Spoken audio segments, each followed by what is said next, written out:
Kahapon mga master ay nakatanggap tayo ng mensahe na nagsasabi na available na, positive na. Ito pong performance-based bonus dyan po sa Sorsogon Province. Sa DepEd po ito. No? So congratulations sa mga empleyado ng DepEd Division ng Sorsogon sa kanila pong performance-based bonus na dumating na raw kahapon, positive na.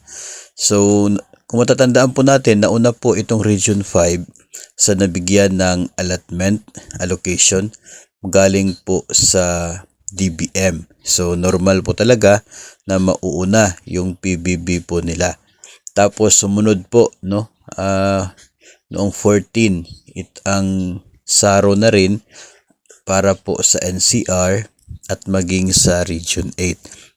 So expected din po natin na sila na naman yung susunod na tatanggap ng kanilang performance-based bonus para sa taong 2022.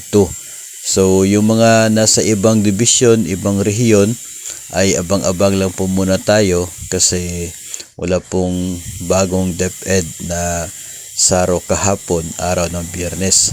Baka po next week ay madagdagan, no, yung mga mayroon pong pondo para sa PBB nila. Yun po yung abangan natin. Well, for the meantime, congrats sa mga taga Region 5 na nakatanggap na ng kanila pong PBB.